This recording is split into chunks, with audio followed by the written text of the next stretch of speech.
Queridos amigos, bienvenidos a otra sesión de preguntas y respuestas sobre la carta a un amigo de Nagarjuna. Hoy es la última sesión, la última oportunidad de repasar esta bella enseñanza y ver las dudas pendientes. Entonces, vamos a ello.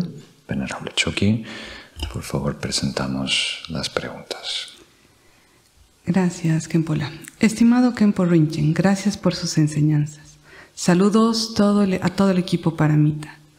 ¿Puede explicarnos si después de realizar las distintas prácticas de meditación, oraciones, generosidad y todas las paramitas, y habiendo dedicado el mérito, este mérito también se agotaría? Esta pregunta es de Cristina de Uruguay. Muy bien. Muchas gracias, Cristina. Hay algunas cosas que mencionar para los amigos que se conectan por primera vez. Con mérito queremos decir karma positivo. Y al concluir ese proyecto, al concluir, por ejemplo, esa sesión meditativa, ese día, si dedicamos el mérito, o sea, si sellamos ese acto, ese karma, declarando, comprometiéndonos que cualquier beneficio, ¿verdad? Cualquier beneficio que pueda surgir de esa acción, que se extienda más allá de nosotros, que sirva, que ayude a todos los seres. Se comprende como la dedicación de mérito, queriendo decir un karma ordinario pasa a ser transmutado, a convertirse en un karma espiritual, en este caso parte de bodhicitta, de la iluminación de todos los seres. Entonces, se dice que cuando nosotros transmutamos un karma ordinario a un karma trascendental, espiritual, inspirado y sellado por bodhicitta, se protege, en el sentido que un cambio de parecer individual no puede corromper o eliminar ese karma virtuoso. Y es así.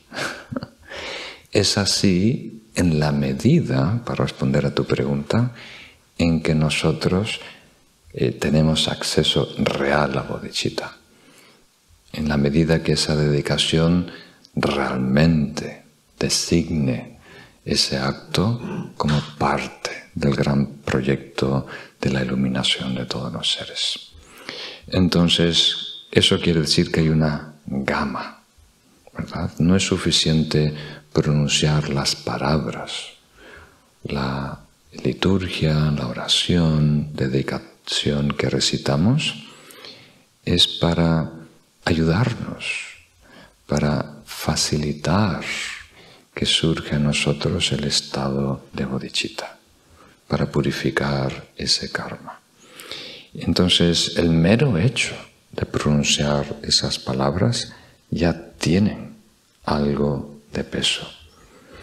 Pero de ahí a lograr bodhicitta, que ese karma quede completamente purificado, sellado por bodhicitta, es un gran trecho, ¿verdad? Entonces, la respuesta corta es que sí, el karma que nosotros purificamos, dedicándolo para el bien de todos los seres, lo protege de cualquier parecer. Y ese karma se convierte en un karma perpetuo, que no se puede agotar. No se puede ni destruir ni agotar. Muy bien. Próxima pregunta. Venerable Lama Rinchen, gracias por tus enseñanzas. Mi pregunta es sobre el diario de meditación que se propone en cada una de las lecciones. En concreto, el apartado que hay sobre la experiencia. A veces me distrae en la meditación el atrapar qué fenómeno es destacable como para apuntarlo en el diario. A lo mejor pasa algo que se me hace diferente y pretendo recordarlo para después detenerlo por momentos y en ese momento sea el centro de mi atención.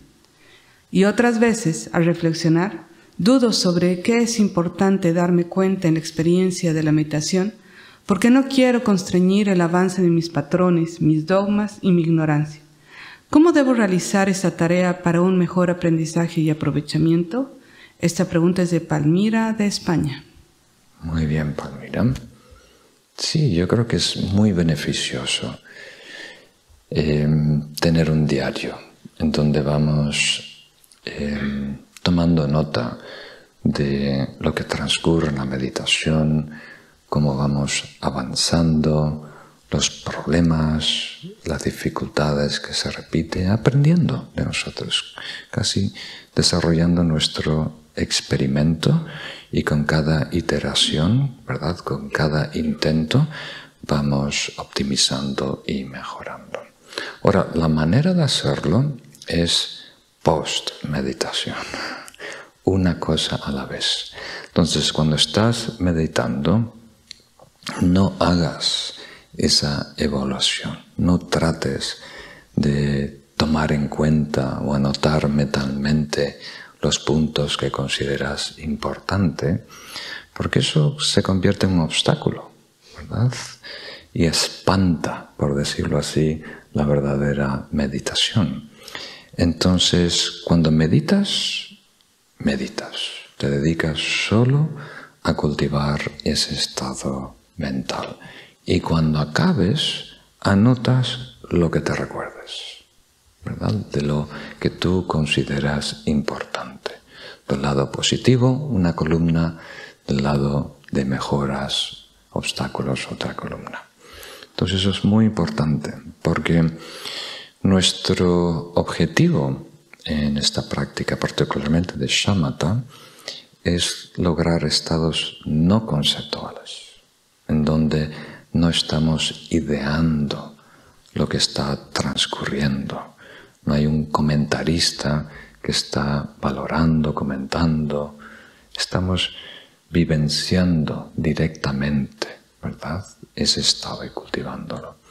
Entonces no es bueno tener esta evaluación en tiempo real. La tenemos después, ¿verdad?, después que acabemos. Muy bien, próxima pregunta. Gracias por sus enseñanzas. En varios versos se repite la idea de que renacer como animal es peor que renacer como humano. Particularmente siempre he encontrado paz en un paseo por un bosque o bondad en los ojos de muchos animales. Veo nobleza cuando me cruzo con un caballo o un perro. Por poner algún ejemplo, que sin embargo a veces me cuesta ver a otros miembros de mis pies. Mi pregunta es, ¿por qué se ve inferior a un animal? Me pasa justo lo contrario. Veo grandeza en la naturaleza. Muchas gracias por su tiempo y aclaración. Esta pregunta es de Cristina, de Valencia. Muy bien, Cristina.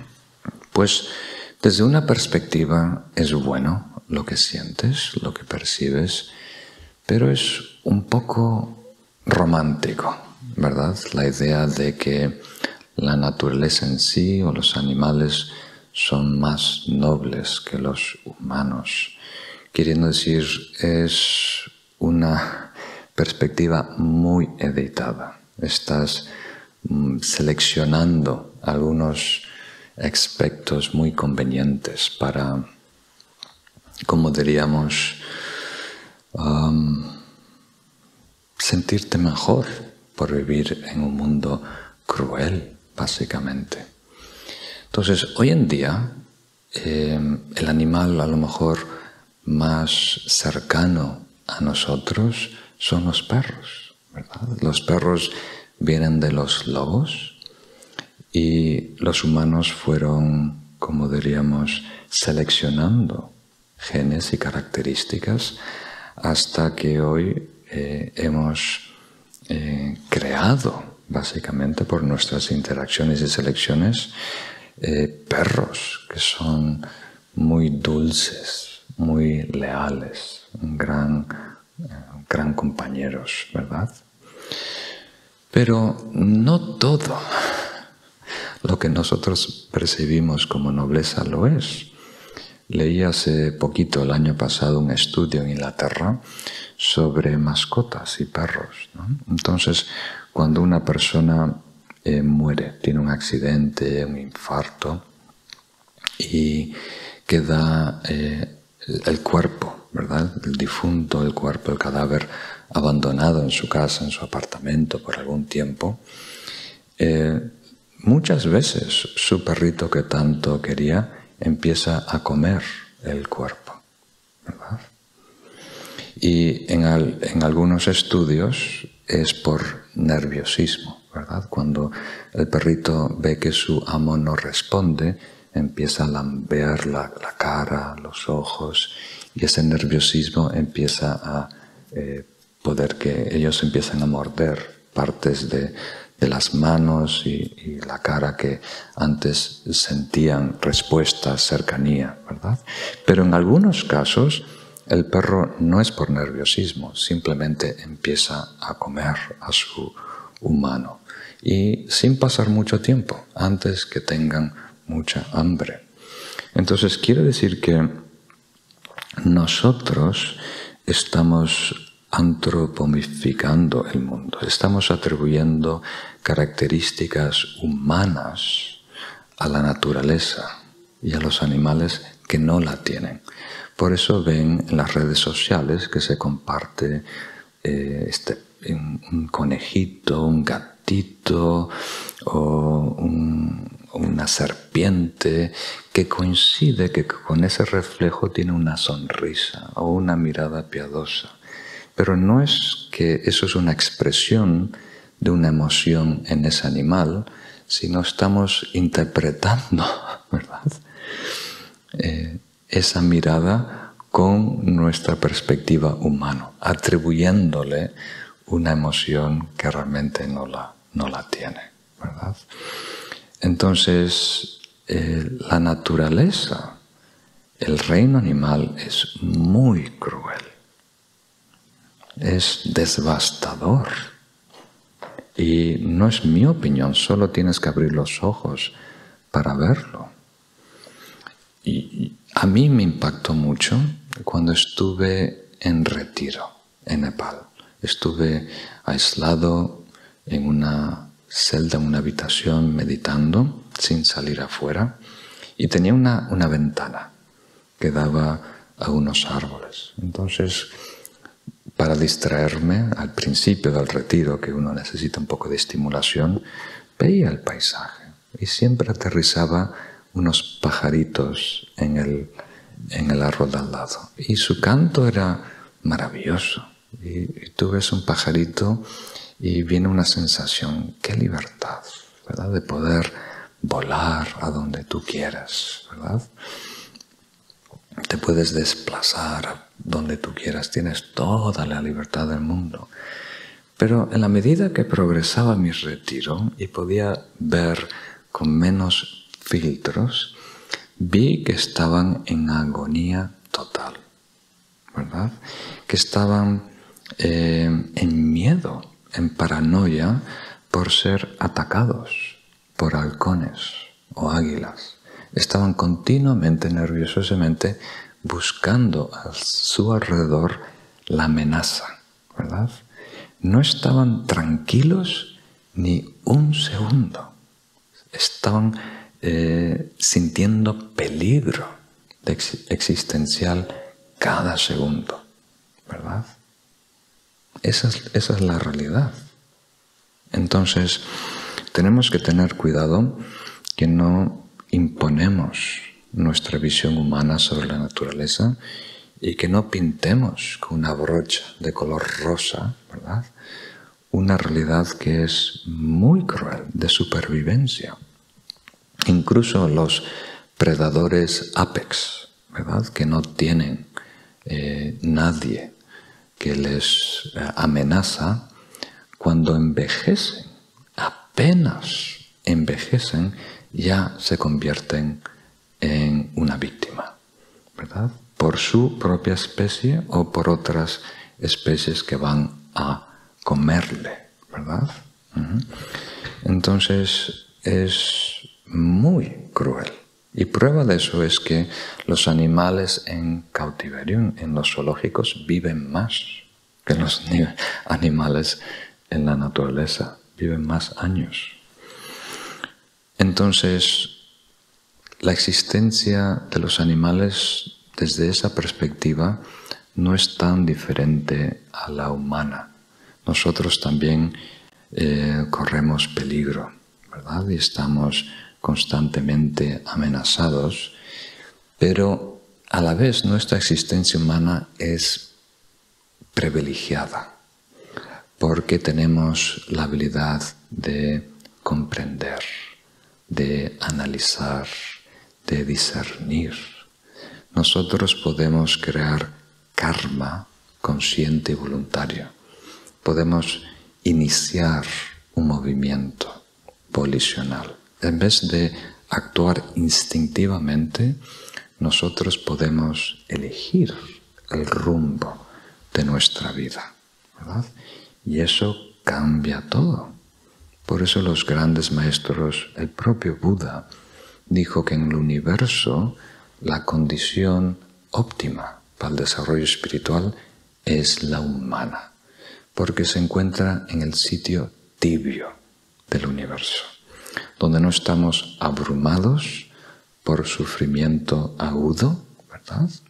Y a la vez no estamos sedados o extasiados por el éxtasis supremo, como otras especies de devas y demás. Entonces, aunque hoy disfrutamos de mucha, como diríamos, leisure opportunities and time, mucho espacio, mucha libertad, a la vez siempre hay algo que nos pincha el trasero, algo que nos recuerda de nuestra mortalidad, de nuestras limitaciones, de lo que está en juego, que nos anima a indagar, a investigar el propósito de la vida y cambiar, ¿verdad? Iniciar experimentos para mejorar nuestra vida. Entonces, estamos, como diríamos, a años luz del reino animal, en el cambio que podemos generar conscientemente en una vida, ¿verdad? Nuestra evolución puede ser vertical y en esta encarnación podemos dar un salto evolutivo si nosotros lo elegimos, si nosotros lo, como diríamos, lo creamos. Tenemos ese poder. Entonces, es muy importante reflexionar sobre esto. Por eso estoy invirtiendo más minutos. No es tan inocente la pregunta como aparente. De las 4 contemplaciones que nos preparan para ser un yogi, para ser un practicante espiritual que logra una gran transformación en esta vida, reconocer la preciosa encarnación humana, que quiere decir reconocer la oportunidad que tenemos hoy de desarrollo espiritual, es una de las más importantes. Si no valoramos nuestra oportunidad, no la vamos a aprovechar, ¿verdad? Entonces, muy importante. Cuesta mucho llegar a donde estamos, teniendo en cuenta todas las otras posibilidades de vida, de existencia en el universo. Estamos en una condición óptima para hacer cambios importantes, ¿verdad? Y no debemos desaprovecharla.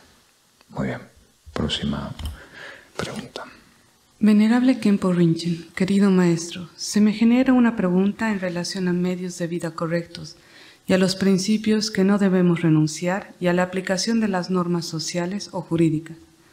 Trabajo como fiscal penal, donde hay normas jurídicas a aplicar cuando se configura un hecho. Pero desde mi punto de vista, muchas veces, a las personas que le aplicamos la norma no comprenden la ilicitud de sus actos. Son personas con escasa alfabetización, desamparo familiar, contextos sociales y económicos muy complejos. Son diferentes realidades y los juzgamos y sancionamos con una ley que es desconocida para ellos. Siento mucho dolor en ocasiones. ¿Esta tarea podría estar obstaculizando mi desarrollo espiritual? Es una pregunta de Mariana de Uruguay. Muy bien, Mariana, muchas gracias. A mí también me duele, por decirlo así. En mi niñez tenía algunos amigos y acabaron 2 o 3 de ellos siendo criminales.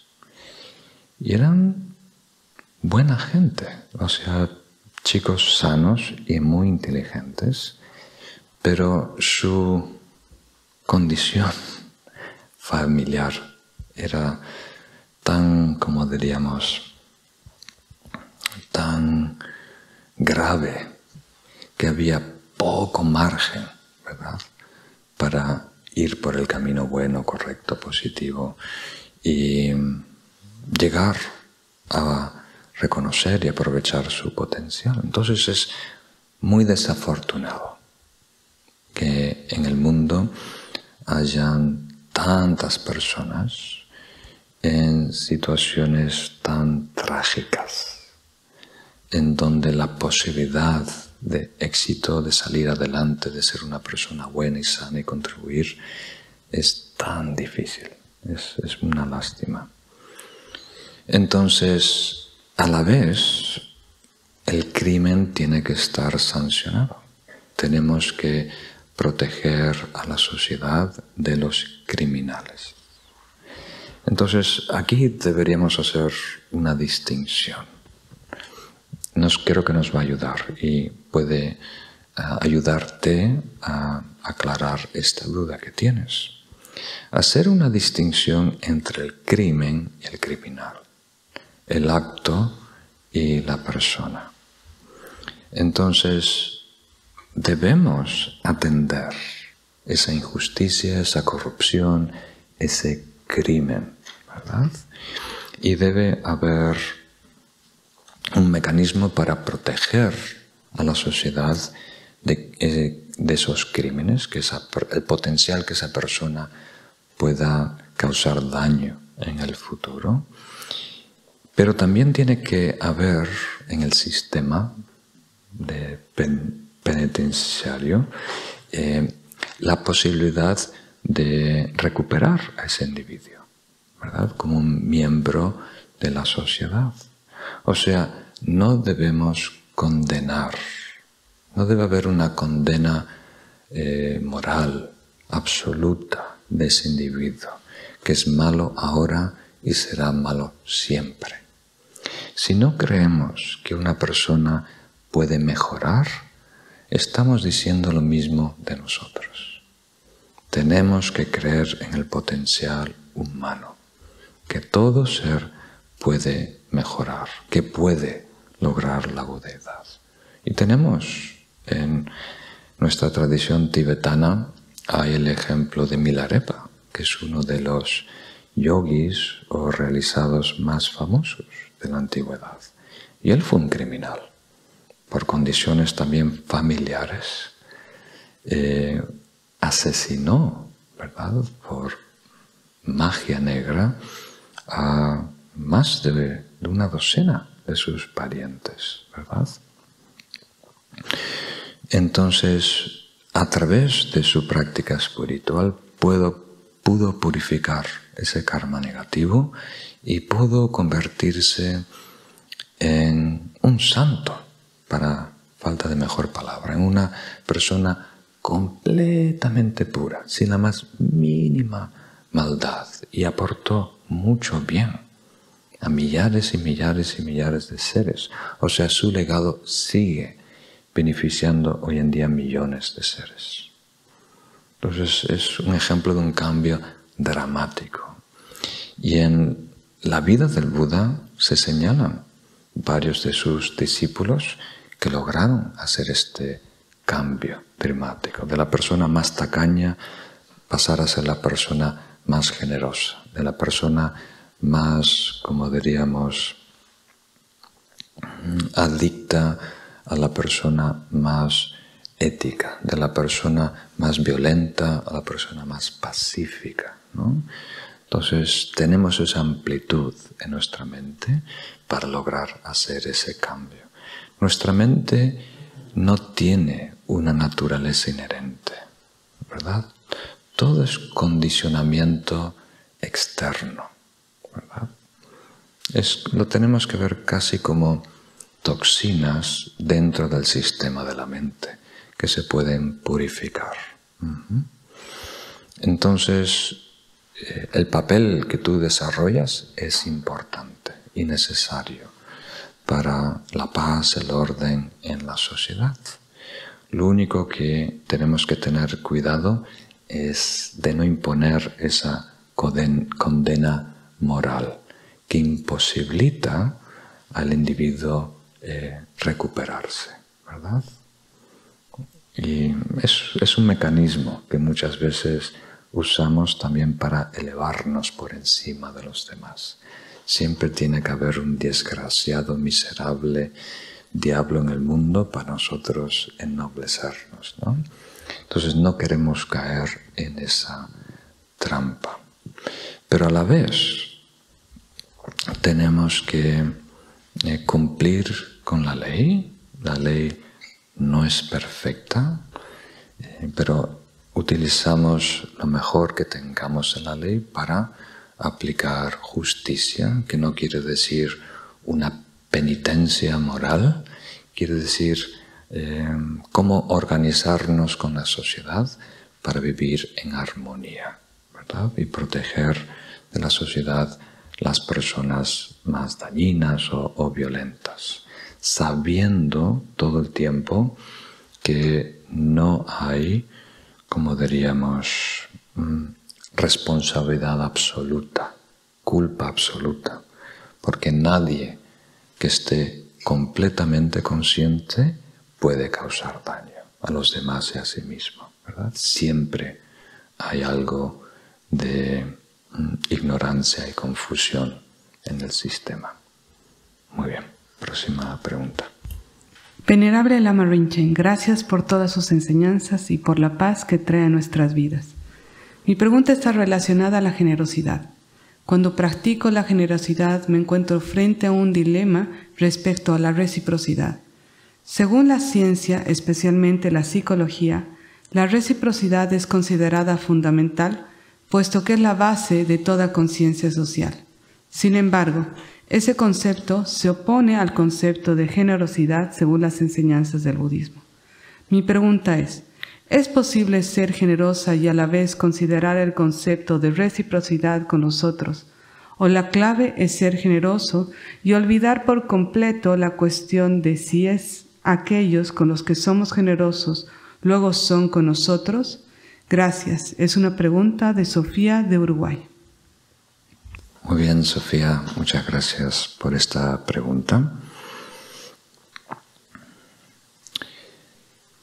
Creo que lo que está en juego es en realidad la confianza que nosotros tenemos en ser buenos, en hacer el bien. Porque cuando nos estamos planteando ser generosos, eso conlleva riesgo. O sea, estamos considerando atender las necesidades de otro y eso es riesgo. Porque a lo mejor no hay suficiente tiempo, espacio, recursos materiales para atender nuestras necesidades o salvaguardarnos, que todo va a estar bien en el futuro.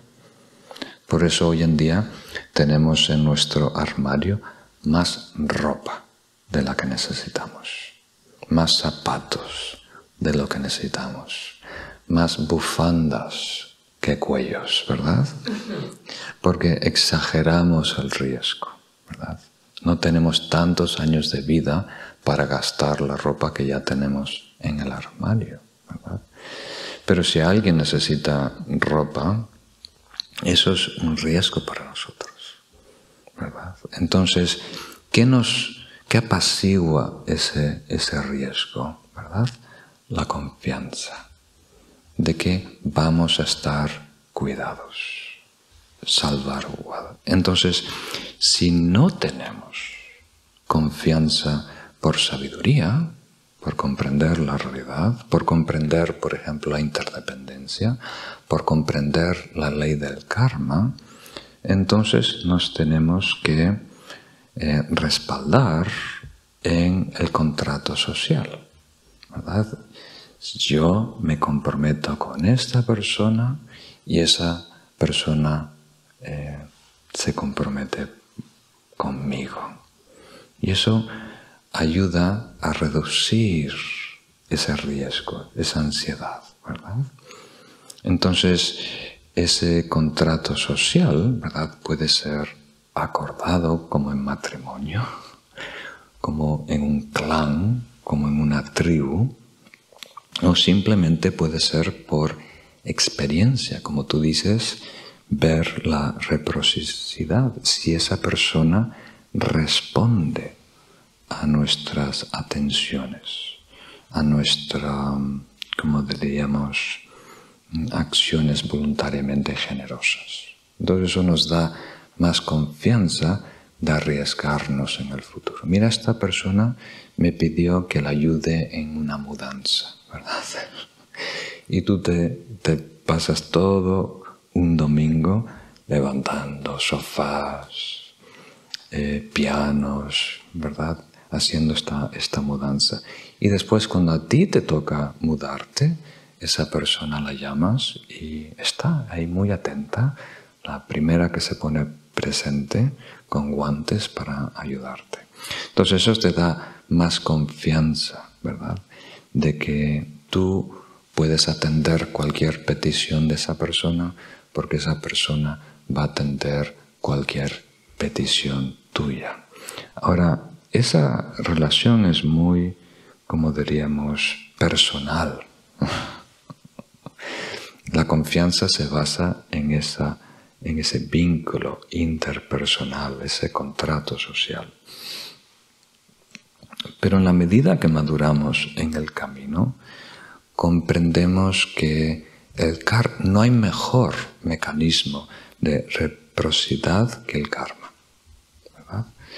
Realmente lo que garantiza que vamos a estar atendidos, que vamos a disponer de los recursos necesarios, externos e internos, para poder no solo sobrellevar la vida, sino ser exitosos a todo nivel, es el karma, el mérito que nosotros creamos. Entonces, una vez que comprendes, ¿verdad?, la gran red de interdependencia, ¿verdad?, y cómo funciona acción volicional en esa red, o sea, la ley del karma, entonces eso te da la seguridad absoluta de que la mejor manera de ganar personalmente es asegurando que otros ganen. La mejor manera de ser exitoso, tener abundancia, es asegurando que otros sean exitosos y tengan abundancia. Entonces de ahí nace una confianza incluso más sólida que el mero contrato social, porque eso puede fallar. Los contratos se pueden romper. Las personas cambian de parecer, ¿verdad? Entonces, si no hay esta comprensión de interdependencia en el karma, por supuesto, los estudios en sociología son válidos, ¿verdad? Armonía en la sociedad depende de esta reciprocidad. Pero eso es como decir, es una visión muy pobre para personas que no están entrenadas en el camino espiritual. Pero en la medida que uno se entrene y desarrolle los experimentos y comprende la reciprocidad natural que existe en el universo, entonces ya puede, como diríamos, desligarse de los meros contratos sociales, de estos vínculos, de estas alianzas, ¿verdad? Alianzas individuales. Muy bien, pasamos a otra pregunta. Querido Lama y equipo Paramita, infinitas gracias por todo. Mi pregunta se refiere al término no dualidad. Creo entender este concepto, pero no puedo evitar un rechazo por el planteamiento negativo de la propuesta. ¿Podría proponerme un sustituto en positivo con el explicarlo?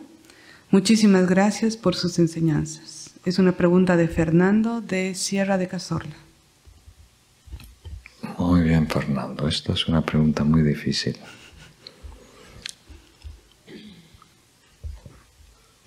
Con el término no dualidad estamos señalando la realidad que está fuera de nuestro marco, de la realidad egocéntrica que habitamos, de la realidad conceptual que habitamos.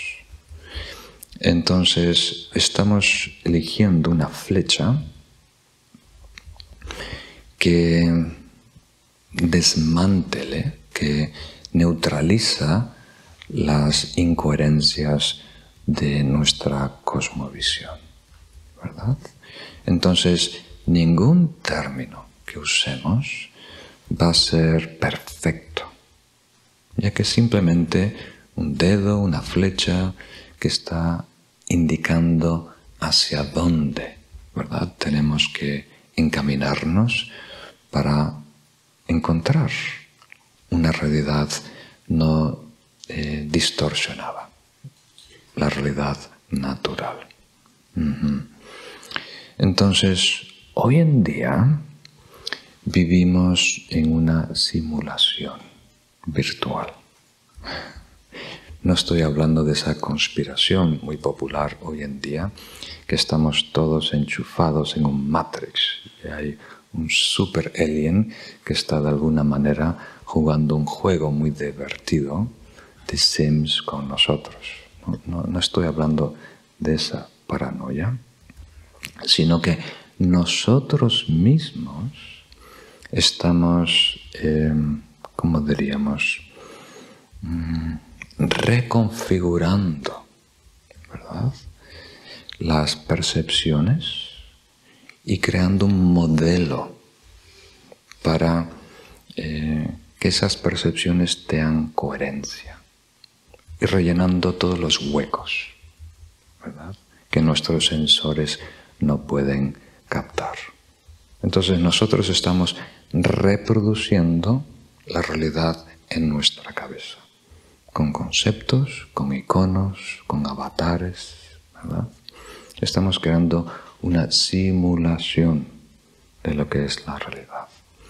Y eso no es malo en sí, eso es lo que nos permite ser un ser humano y tener tantas ventajas por encima de otras especies, que podemos desarrollar un modelo de lo que es la realidad y desarrollar experimentos en ese modelo antes de tirar la flecha, ¿verdad?, antes de tirar la piedra, antes de saltar al río. Podemos desarrollar ese modelo en nuestra cabeza. Entonces, una gran ventaja. No nos damos cuenta que estamos viviendo muchas veces en esa realidad. Pensamos que lo que percibimos es objetivo.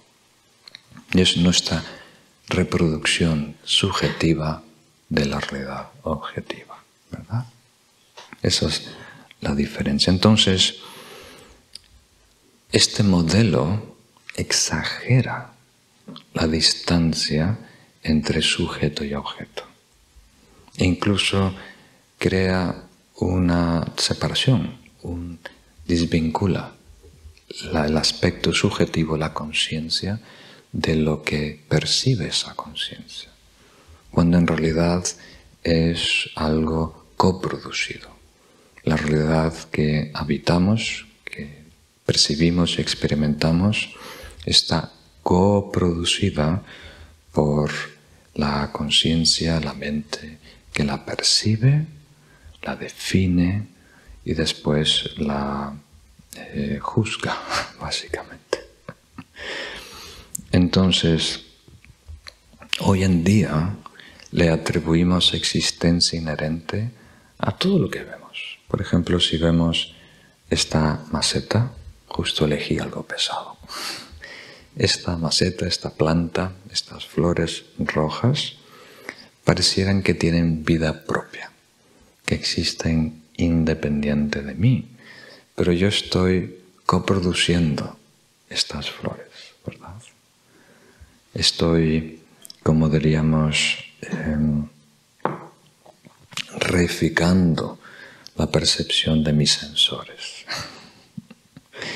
Y le estoy imputando una existencia, una naturaleza independiente de mí, cual es solo mi perspectiva temporal, muy particular, muy relativa de este momento. Entonces, para ayudarnos, para darnos una pista que estamos atrapados en esta realidad virtual que imagina, que proyecta el ego, ¿verdad? Se utiliza términos como no dualidad. Y vais a ver que casi todos tienen una connotación negativa, como tú indicas. Vacuidad, carencia de existencia inherente, no dualidad. En mi tradición Sakya, no diferenciación entre samsara y nirvana, ¿verdad? Y eso es porque, en general, nosotros estamos inclinados en la existencia, en el existencialismo, ¿verdad? Entonces, para compensar, usamos un término que tenga algo de nihilismo, ¿verdad? Para llegar a supuestamente ese punto natural, más allá del nihilismo, más allá del existencialismo. Entonces, si me obligas a usar un término positivo que no tenga la palabra no, podemos decir unidad, o como se dice en los movimientos de Nueva Era o algunas tradiciones hinduistas, el todo, ¿verdad? El todo. O podemos hablar de comunión, ¿verdad? O unión entre sujeto y objeto. Lo importante es no quedarnos con la flecha, con este término que señala la realidad última, más allá de sujeto-objeto. Eso se convierte en un obstáculo, ¿verdad? Eso se convierte en un dogma personal que aporta cierta confianza intelectual, pero no nos permite acceder intuitivamente a esa realidad, ¿verdad? Entonces, es importante utilizar, voy a usar esa palabra problemática, utilizar la filosofía a nuestra ventaja y que no nos atrape, que sea un factor que nos libera de nuestras dogmas y que no nos encasille en un nuevo dogma, ¿verdad? Entonces, con todos los términos como originación interdependiente, el no nacer, no existir, no morir, ¿verdad? El estado de vacuidad, la no dualidad, son todos aproximaciones de lo que es la realidad natural libre de la distorsión dualista que proyecta nuestra conciencia, ¿verdad? Entonces, lo vemos como una pista, ¿verdad? Una clave para introducir en nuestra práctica meditativa de Vipassana, ¿verdad? Pero no un ancla, ¿verdad? Para, como diríamos, situarnos rígidamente en un punto. ¿Captan esa idea? Entonces, es un tema delicado y necesitamos una amplia educación en la filosofía, particularmente la filosofía budista, para ir paso a paso desmantelando las nociones de realidad última. O sea, a lo mejor esto te puede ayudar si acabo con esta conclusión. Siguiendo el linaje de Manjushri, el Buda de la sabiduría,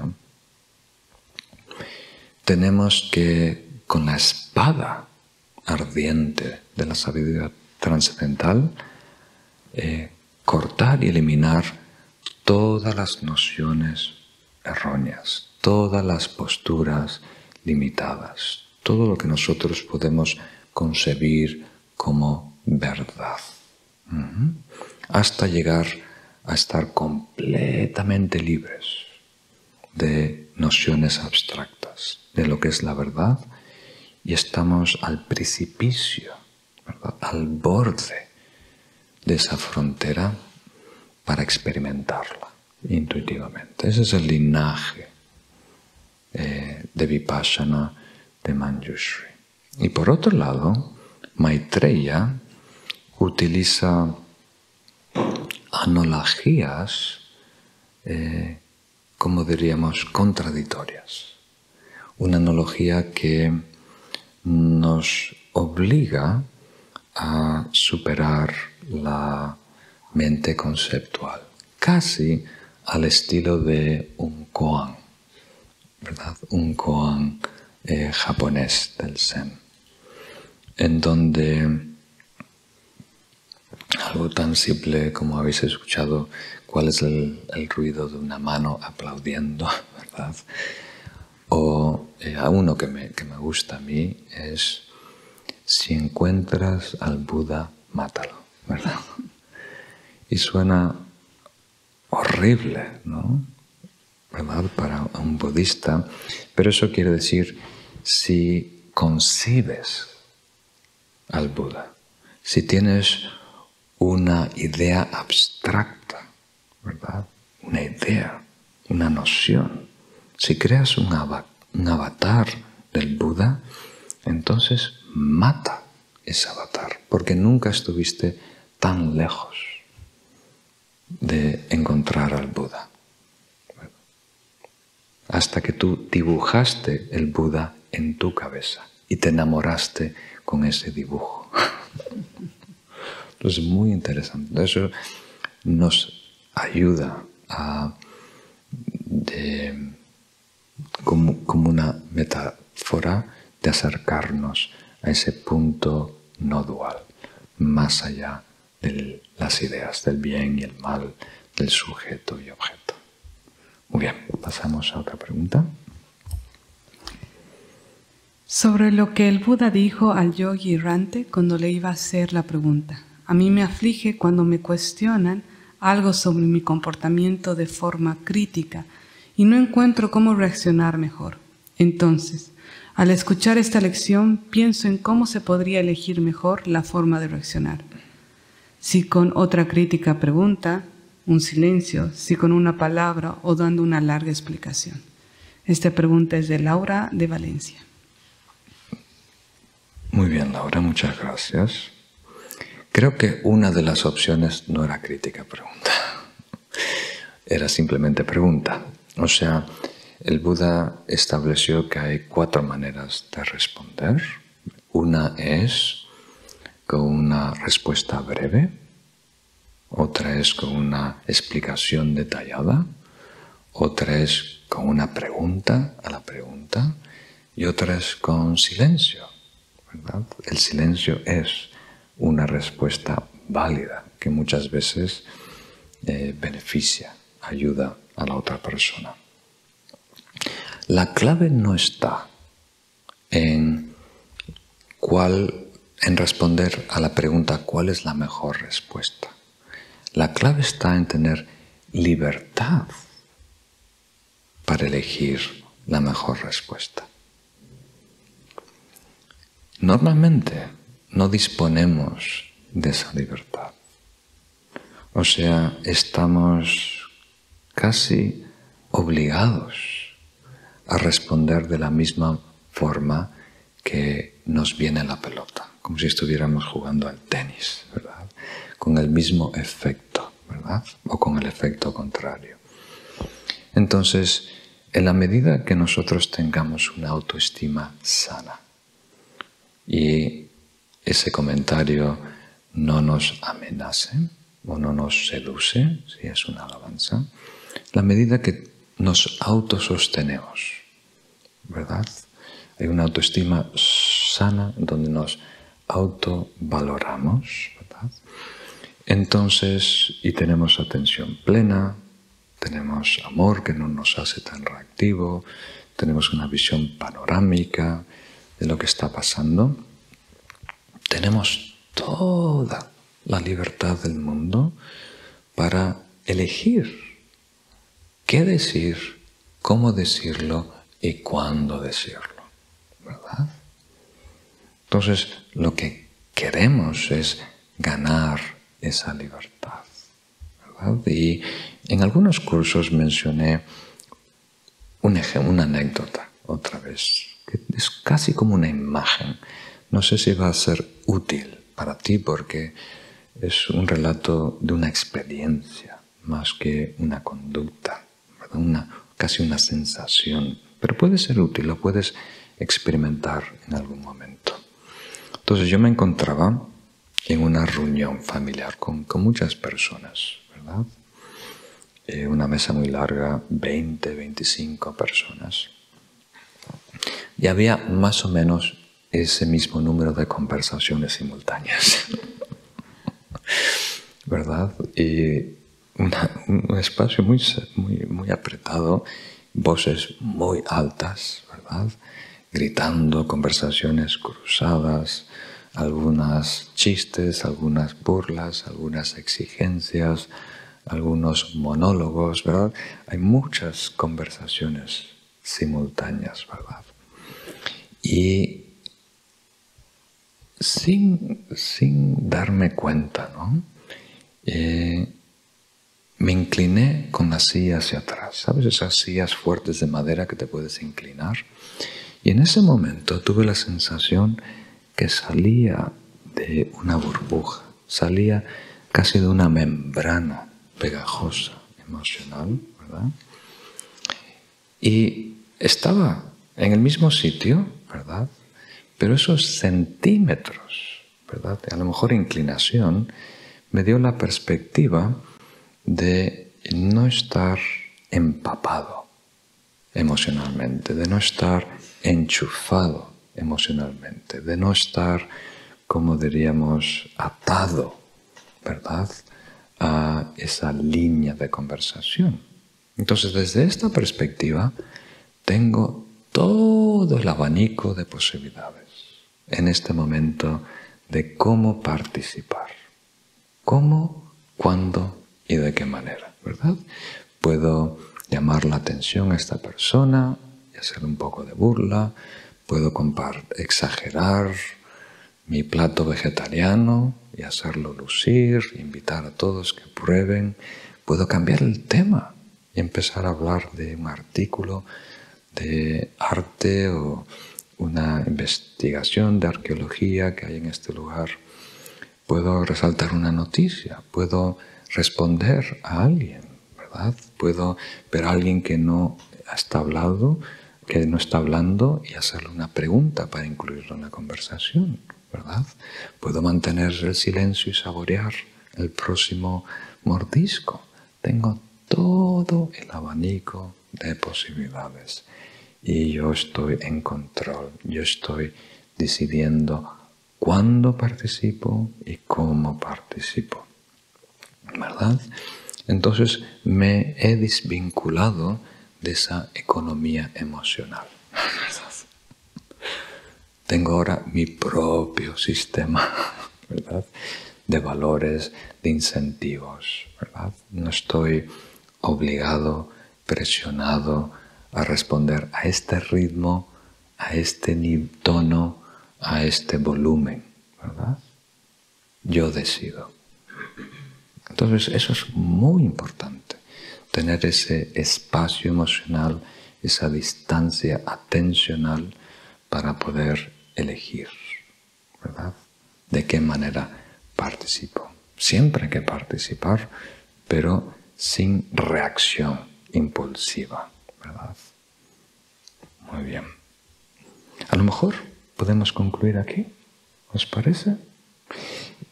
En este momento concluimos el curso de Cartón Amigo de Nagarjuna y quería tomar 1 minuto o 2 para introducir el nuevo curso que empieza la semana que viene, para que sepan un poquito de cómo enfocarlo y también si es de interés para ustedes. Es un curso que di en México el año pasado. Esto es un curso muy reciente y está basado en un manual de meditación, a lo mejor el más famoso en nuestra tradición Sakya, que se llama Separarse de los 4 apegos. Es un manual muy breve, ¿verdad? Realmente el texto raíz son 4 líneas, 4 dictámenes que vienen directamente del Buda Manjushri, el Buda de la sabiduría. Y en estas 4 líneas define los 3 estados principales en el camino espiritual. Las primeras 2 líneas se enfocan en renuncia, la tercera en bodhicitta y la última en vacuidad, en la realidad última. Entonces hay muchos estados espirituales que tenemos que cultivar, que son ventajosos, nobles y de gran beneficio, pero hay 3 que son indispensables: renuncia, bodhicitta y vacuidad. Y son progresivos. Podemos desarrollar y cultivar bodhicitta en la medida que hemos adquirido voluntariamente renuncia, ¿verdad? Y solo con bodhicitta relativo, la perfección del amor y la compasión, podemos tener acceso a la sabiduría trascendental o no dual. Entonces es un texto que sirve como un marco, ¿verdad?, para todas las enseñanzas del Paramitayana. Y espero que sea de gran inspiración. Pueden participar en esto directamente en Facebook, o creo que lo pasamos en YouTube, pero yo recomiendo que participen en nuestra plataforma, en paramita.org. Si participas en este curso, en la plataforma tienes acceso a las enseñanzas un poco antes, pero también a otros materiales que vamos a hacer disponible, como el PDF del texto raíz y unos comentarios importantes. También las transcripciones, preguntas de reflexión y demás. Y también, naturalmente, si estás en la plataforma, escuchas de noticias o encuentros que podamos tener en vivo y en directo para explorar esto más profundidad en el futuro o hacer algún retiro relacionado con este curso. Entonces, ha sido y sigue siendo uno de los manuales de meditación de más inspiración para mí, y creo que si no recibimos ninguna otra enseñanza en nuestra vida, esto lo contiene todo, porque atiende estos 3 estados principales. Entonces creo que va a ser muy útil a corto plazo y una gran fuente de inspiración a largo plazo también. Espero que disfrutes de este curso, que va a empezar el próximo sábado, aquí en este canal, o si no, en nuestra plataforma. Vamos, creo que hacer lo mismo, ¿no? Por lo menos vamos a tener una sesión de preguntas y respuestas al final de este curso. Entonces, si tienes alguna duda o pregunta, la puedes presentar en el curso en línea. Muy bien, muchas gracias. Y ahora me gustaría dedicar el mérito. Si me puedes acompañar un par de minutos. En esta sesión vamos a dedicar el mérito de este encuentro, pero también el mérito de todo este curso, deseando que de todo corazón cualquier beneficio que surja del estudio, de la práctica, de la reflexión, no solo nos mejore, sino que nos capacite a beneficiar a los demás, que de alguna manera contribuya al despertar de los seres en el mundo. Muy bien, entonces vamos a recitar juntos la página número 49. A través de esta virtud alcanzaré el estado del omnisciente y de ese modo superaré todas las limitaciones. Pueda librar a los seres del océano la existencia cíclica, donde las olas de nacimiento, vejez, enfermedad y muerte surgen violentamente. Comparto los méritos que he ganado en la práctica del precioso Dharma sagrado de la Gran Vía, para que todos los seres sean dichosos en encontrar enseñanzas puras y genuinas. Con mi poder voy a erradicar completamente todas las fuerzas negativas, las doctrinas extremas, la variedad de enseñanzas falsas y el resto de los males que afligen a los seres. Que todos los seres a lo largo de sus vidas en los mundos obtengan el mérito y la sabiduría ilimitada, y de ese modo se convierta en el tesoro inagotable de todas las cualidades, métodos, sabiduría, absorciones y poderes. Así como los valientes Manjushu y Samantabhadra saben cómo transferir el mérito, así también yo transfiero el mío, entrenándome para ser como ellos. Muy bien, excelente. Muchas gracias, queridos amigos. Hasta el próximo encuentro, hasta el próximo curso.